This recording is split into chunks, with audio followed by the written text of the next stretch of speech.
大家有睡着了。今天呢，終於來到這個新素材的那個部分了，就是那個這個月才剛打的那個新鮮素材的部分。對，那今天呢就來看一場跟這個100等的提爾，對100等的提爾打的這一場比賽。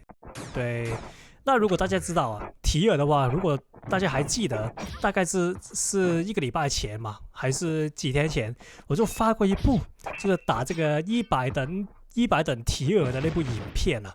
那如果大家記得啊，我提過，就是原來提爾是有這個不停的在空中滴滴滴滴滴滴滴的那個 combo 的，但是很可惜的是，上次那部影片啊就沒有太詳細的展示一次那個 combo 的整體是怎麼運行的。那這次啊，就很好運，就遇到一個會這個 combo 的一個玩家，他這次就會在這一場比賽裡面用一個這個提爾的 combo， 對，就是會用這個提爾 combo 啊來跟我對戰。對，那這次就來看一場跟這個會提爾 combo 這個玩家打的這一場比賽。對，那也是那句啊，影片開始前啊，也是那句，如果喜歡的話先訂閱一下，謝謝。哎呦，這邊的話沒想到啊。就是雖然我已經開了這個冰披風了，但是還是同樣吃到那個 Timekeeper 的那個衣服效果。那就證明什麼？就證明了，就無論如何，就算你有什麼反裝也好，就不要在這個 Timekeeper 衣服那個時間陣裡面，就是它還在運行的時候，你就在裡面直接開反裝，因為它會照樣把你的那個狀態變成這個實停狀態。所以的話，永遠啊，在那個 Timekeeper 衣服完結的時候才開你所有的反裝。哎呦，這邊失手直接掉了下去。OK， 可惜來到第二局。那第二局的話也是一開始他是先用這個巫妖啊，但巫妖的話就沒小心一點就行，就小心別讓他那個鐮刀打到，因為他的鐮刀太大了，像以前所說。那我們呢、啊？雖然我是很喜歡做這個 spawn cam， 但是面對這個巫妖的時候，我也是束手無策啊，就是沒有那個 spawn cam 能力啊。要我說的話，對，說的話我們盡量就拉開距離，就一開始就別貪心 spawn cam 什麼東西了。對，我們直接把它在遠距離啊，把它用一些，比如說超神重地啊，或者如果是其他人的話，就用一些遠程武器。把他打倒，那就可以了。OK， 這邊抓到，那直接給他黑毛 combo， 可以啊。那這邊呢，可惜，那再補一槍 ，OK。那這邊直接把他打下去。那這邊的話，他還沒開機了，我們就如果打這種會扣技能的玩家的話，其實就很明顯，你知道一點就是，他是有一些致命性的那些 combo 啊。那通常有致命性 combo 的玩家，他都很喜歡把一些重要技能扣起來，例如說什麼Timekeeper 衣服啊，這個是第一件。那第二件就是這個人員披風，這個也是很致命性的一招技能。OK， 他這邊開了，但我們的披風跟那個頭盔還有，那基本上他這邊既然不防備我的那個冰披風，那就真的有點勇敢，因為基本上。如果知道對面有 BB 風的情況下，就其實沒什麼玩家會主動靠那麼近，然後還撞了高風險的那個攻擊啊。所以如果他真的要對我使用那個 Timekeeper 衣服，那他要先準備兩樣東西。第一個就是先把我的那個披風騙掉，就是先逼我開那個披風。那第二點就是他要抓到我那個術士1還沒有的時候才開他可以的衣服，不然的話那個風險就非常非常的高啊，甚至那個風險是有致命性的，像剛才一樣。那可以啊，那來到第3回合，那打這個巫妖也是小心一點，就不要那麼容易用跳起來這個方式接近他，因為就像之前所說啊，他武器大到可以直接把空中的敵人砍下來，那個就是巫妖那個為什麼有些人很喜歡用巫妖那個原因之一啊。那第二個原因就是他那個基礎能力太高了，就是他還有那些很離譜的 combo， 例如說什麼重射你的攻擊，就是他可以不停的滴你。但如果有機会，我們再介紹一下那個 combo， 就是這邊就先提嘴。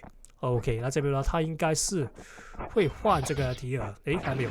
那這邊他繼續用這個巫妖啊，那我們就抓到直接給他不停的 combo， 因為巫妖的話就沒什麼。哎呦，這邊的歪了，哎可以，他失手了。那這邊直接用衣服把它炸起來，哎，可惜掉下去。那剛才說的巫妖其實它除了第一之外，就沒什麼太離譜的那些combo 啊。如果他不會這個重射攻擊的那個方法的話，所以的話就不用特別擔心。OK， 這邊他 spawn cam 反 spawn cam 那個位置打錯了，那就會讓我抓到。我直接把它打下去吧。那我們就不用貪心了，因為來到技能階段，也是他應該也在等這個 Timekeeper 衣服啊。那我們就把這個術士衣留起來，做這個冰披風的致命反擊啊。因為基本上你用冰披風抓到人的時候，對面通常都是沒有反裝的，对，這個是很常見的一個狀況。所以的話，為什麼冰披風是那麼有用，就是這個原因。OK， 他這邊用了，但是他還是賭我沒有這個披風跟頭盔，但很明顯這個賭注啊是失敗了。OK， 這邊呢，他應該是提防我的那個披風。OK， 他還以為他在提防，但看起來他已經放棄了。因為基本上我還沒開披風的話，他這個是最高風險的那個方法。那這邊他死了。那來到第4回合，所以的話也是先提一嘴，就是你要用 Timekeeper 衣服賺的話，請留意對面有沒有反裝，或者他術士衣究竟有沒有。對，你要先提防這2點，然后再用 Timekeeper 衣服才是最有效了。OK， 這邊的話他已經換為這個提爾。那提爾的話，剛才說到他有那個提爾 DDD combo 這個能力啊，所以呢我們就小心一點。如果會這個提爾空中 DDD 那個 combo 的話，基本上你只有一點可以做，就是不會讓他抓到。對，這個就是唯一一個可以防止讓對面使用這個提爾 combo 的其中一個唯一一個做法，不然的話你就會像我現在一樣。OK， 那基本上就 OK 打下去，那可以啊，因為應該是那個位置不夠，就讓不到他繼續來了 combo。哎呦，不錯。那所以的話，提爾他的地圖對於他的一個優勢很明顯，就是地圖越大越長的話，他那個提爾就越好發揮啊。但哎呦，可以，打我下去，可以啊。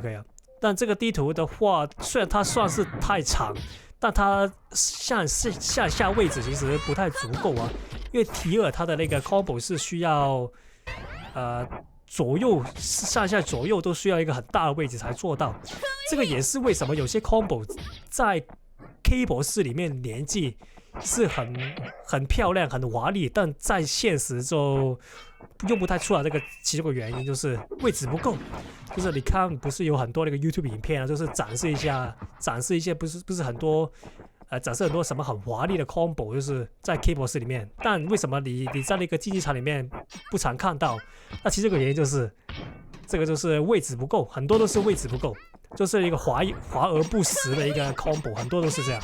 那所以的話，我們打這一場，所以為什麼我的這些影片有些 combo 看起來都很平平無奇，就是因為我的 combo 是傾向那個實用派別，就是那些什麼黑毛 combo 那些都是一個比較實用派別的一些 combo， 就是我們就實用性為主啊，主要來說就是 OK。